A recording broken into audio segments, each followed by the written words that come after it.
श्रोताओं 12:50 हुए हैं। ये समय है कार्यक्रम रीवा डायरी का, जिसमें आप सुनेंगे बीते दिन यानी कि 17 मई 2020 की प्रमुख स्थानीय सूचनाएं एवं जानकारियां, जो कि संभागीय जनसंपर्क कार्यालय रीवा मध्य प्रदेश द्वारा प्रदत्त है। सीमावर्ती प्रदेश के प्रवासी मजदूरों के लिए सभी व्यवस्थाएं की गई हैं सुनिश्चित।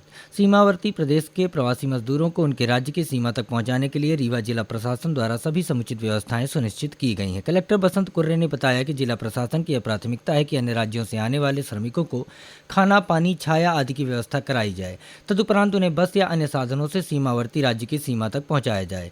सीमा से लगे राज्यों का दायित्व है कि वे अपने श्रमिकों को अपने राज्य में प्रवेश की अनुमति दें।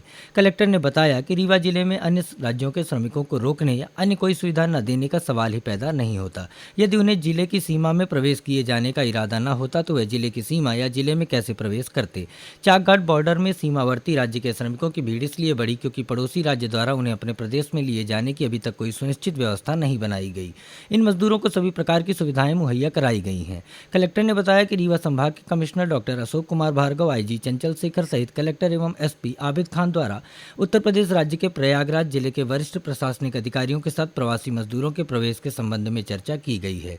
मध्य प्रदेश शासन के वरिष्ठ अधिकारियों के संज्ञान में भी इन प्रवासी मजदूरों के उत्तर प्रदेश राज्य में प्रवेश के संबंध में बात संज्ञान में लाई गई है। चाकघाट बॉर्डर में श्रमिकों के उत्तर प्रदेश सीमा में प्रवेश का सिलसिला शुरू हो गया है तथा अब यह किसी भी तरह की कोई परेशानी या बाधा नहीं है। उल्लेखनीय है कि सीमावर्ती राज्य उत्तर प्रदेश द्वारा अपने प्रवासी मजदूरों को अपने राज्य की सीमा में प्रवेश न देने के कारण चाकघाट बॉर्डर में बड़ी संख्या में मजदूर एकत्रित हैं। रीवा जिला प्रशासन द्वारा सभी मजदूरों को भोजन, पानी आदि की व्यवस्था की गई है। मध्य प्रदेश सरकार का यह भी प्रयास रहा है कि उनके राज्य से दूसरे राज्य में जाने वाले प्रवासी श्रमिकों को किसी भी तरह की कोई परेशानी न हो। चाकघाट बॉर्डर में उत्तर प्रदेश के श्रमिकों को उनके राज्य में प्रवेश का सिलसिला धीरे धीरे प्रारंभ हो गया है। पीएम केयर फंड में दान की गई 21,000 रुपए की राशि। कोविड-19 महामारी से देश के नागरिकों को बचाने के लिए लोग कई तरह से अपना सहयोग प्रदान कर रहे हैं। इसी क्रम में सर्वेयर एवं लॉस असेसर वरिष्ठ नागरिक विद्यानिवास पांडे ने पूर्व मंत्री एवं रीवा विधायक राजेंद्र शुक्ल को 21,000 रुपए की राशि का चेक पीएम केयर फंड में दान करने के लिए सौंपा है। पूर्व मंत्री ने संकट की इस घड़ी में उनके द्वारा दान की गई इस राशि की सराहना की है। प्रवासी मजदूरों की अनिवार्य रूप से हेल्थ स्क्रीनिंग करें। मुख्यमंत्री श्री शिवराज सिंह चौहान ने कहा कि विभिन्न प्रदेशों से मध्य प्रदेश वापस लौटने वाले प्रवासी मजदूरों की सीमा पर अनिवार्य रूप से हेल्थ स्क्रीनिंग करें।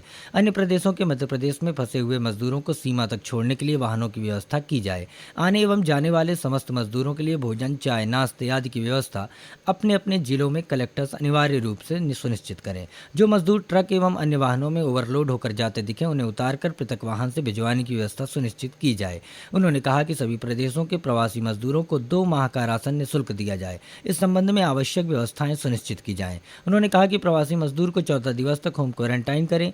मुख्यमंत्री ने कहा कि कोरोना संक्रमण के टेस्ट समय में टेस्टिंग लैब में किए जाएं। उन्होंने कहा कि मजदूरों को रोजगार उपलब्ध कराने के लिए मनरेगा मद से कार्य प्रारंभ किए जाएं। अन्य प्रदेशों के मध्य प्रदेश में प्रवासी मजदूर यदि काम चाहें तो उनका भी जॉब कार्ड बनवाकर उन्हें भी काम दिया जाए। अतिवर्षा एवं बाढ़ की स्थिति से निपटने के लिए पुख्ता इंतजाम किए जाएं। अतिवर्षा एवं बाढ़ की स्थिति से निपटने के लिए पूर्व तैयारी करने हेतु एनडीएमए द्वारा दिशा निर्देश जारी किए गए हैं। वर्तमान में कोविड-19 महामारी की गंभीर स्थिति को दृष्टिगत रखते हुए चेक करना कि यदि क्वारंटाइन या आइसोलेशन सुविधा बाढ़ संबंधित क्षेत्र में है तो उनके सुरक्षित क्षेत्रों में शिफ्ट किया जाए। बाढ़ की स्थिति में बड़े पैमाने पर राहत एवं बचाव कार्य के लिए शारीरिक दूरी एवं बचाव हेतु आवश्यक इंतजाम किए जाएं। अधिक भीड़ भाड़ से बचा जाए और सभी लोग फेस मास्क लगाएं। शारीरिक दूरी बनाए रखने के लिए राहत शिविर की क्षमता को बढ़ाने हेतु नए राहत शिविर बनाए जाएं। अतिरिक्त आश्रयों को पूर्व से ही चिन्हांकित कर लिया जाए। इसके साथ ही अतिरिक्त शौचालयों एवं अन्य व्यवस्थाओं को राहत शिविर से जोड़ा जाए ताकि राहत शिविर में कोविड-19 का संक्रमण न फैलने पाए। राहत शिविरों में खाना पकाने और खिलाने के दौरान कोविड-19 के प्रोटोकॉल का पालन किया जाए। राहत शिविरों में नियमित रूप से चिकित्सा जांच की व्यवस्था की जाए ताकि संदिग्ध लक्षण वाले व्यक्तियों को अलग कर उनका समुचित इलाज किया जा सके। कोविड-19 के दौरान बचाव कार्यों के समय समस्त प्रोटोकॉल का पालन सुनिश्चित किया जाए। बाढ़ और कोविड-19 की आपदाओं के प्रबंधन के लिए अतिरिक्त बुनियादी ढांचे, मानव और भौतिक संसाधनों तथा कोविड-19 महामारी और बाढ़ के प्रबंधन के लिए आवश्यक संसाधनों की व्यवस्थाएं सुनिश्चित कर ली जाए। प्रवासी मजदूरों की दुर्घटना में मृत्यु होने पर 1 लाख रुपए राहत राशि दी जाएगी। प्रदेश सरकार द्वारा कोविड-19 महामारी के दौरान अन्य राज्य से प्रवासी मजदूरों के अपने मूल राज्यों की ओर प्रस्थान करने के दौरान यदि प्रवासी श्रमिकों की मध्य प्रदेश में किसी आकस्मिक दुर्घटना में मृत्यु होती है तो मृतक प्रवासी श्रमिक के परिवार को 1 लाख रुपए की राहत राशि एवं गंभीर रूप से घायल होने पर प्रवासी मजदूर को 25,000 रुपए की सहायता राशि मुख्यमंत्री सहायता कोष से स्वीकृत किए जाएंगे। कोविड संक्रमण से बचाव और नियंत्रण के लिए सावधानी बरतें। कलेक्टर बसंत कुर्रे ने बताया कि कोविड संक्रमण से बचाव एवं नियंत्रण एवं रोकथाम के लिए सावधानी बरतने हेतु लोक स्वास्थ्य एवं परिवार कल्याण मंत्रालय द्वारा आवश्यक दिशा निर्देश जारी किए गए हैं। उन्होंने बताया कि कोविड-19 संक्रमण के फैलने के कारण आवश्यक सावधानियों का पालन करना आवश्यक है। कलेक्टर ने बताया कि कोरोना वायरस बचाव के लिए सुलभ शौचालय एवं सार्वजनिक शौचालय में कई जगह स्पर्श करने वाली सतहें जैसे दरवाजे के हैंडल, नल, दरवाजे में फोमाइड ट्रांसफर का जोखिम अधिक होता है। अतः सुलभ शौचालय का उपयोग करते समय विशेष सावधानी बरती जाए। सुलभ शौचालय का उपयोग करने से बचा जाए। आवश्यक हो तो फेस मास्क का उपयोग कर शौचालय का प्रयोग करें।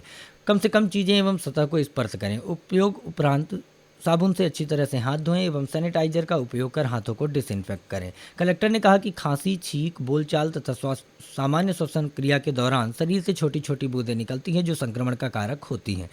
एक खांसी या छींक की बूंदों में 20 करोड़ वायरस के कण हो सकते हैं जो वातावरण में फैल सकते हैं और कुछ सेकंड में एक कमरे से दूसरे कमरे में फैल सकते हैं। छींकने और खांसने में भारी मात्रा में वायरस का विस्तार होता है। तो प्रतिदिन अधिकतर समय फेस मास्क का उपयोग करें तथा सोशल डिस्टेंसिंग का पालन करें। आपस में कम से कम 2 मीटर की दूरी का फासला बनाए रखें। उन्होंने बताया कि बंद कमरे या बंद जगह जहाँ एक ही समय में अधिक लोग रहते हैं तथा रोशनी और हवा भी कम रहती है, जैसे विवाह समारोह, अंत्येष्टि, जन्मदिन, कॉन्फ्रेंस, रेस्टोरेंट में संक्रमण का सबसे अधिक खतरा रहता है। अतः ऐसे स्थानों पर अनिवार्य रूप से फेस मास्क का उपयोग करें।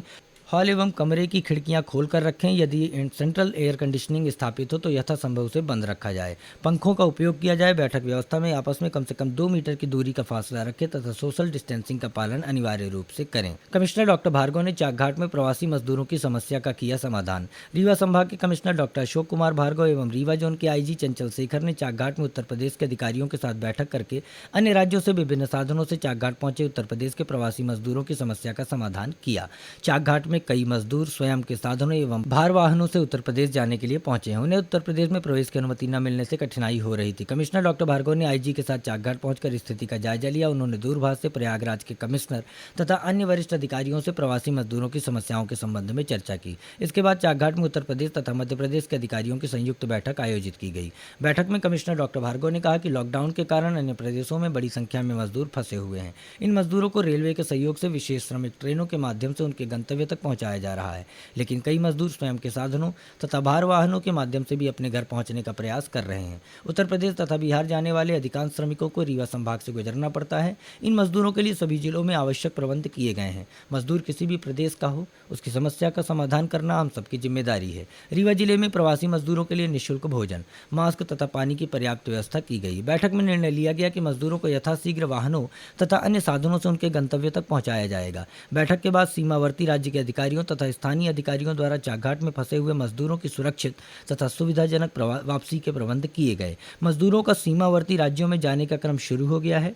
बैठक में SDM Teonthar MP Brar, SDOP Teonthar Naveen Dubey, थाना प्रभारी चाकघाट सोनू कुर्मी, एसडीएम बारा उत्तर प्रदेश तथा पुलिस अधिकारी थाना प्रभारी सुहागी कन्हैया सिंह एवं अन्य संबंधित अधिकारी उपस्थित रहे। इसी के साथ आज की रीवा डायरी का ये अंक यहीं समाप्त होता है। कल पुनः मुलाकात होगी। तब तक घर में रहिए, सुरक्षित रहिए और सुनते रहिए आकाशवाणी रीवा। नमस्कार।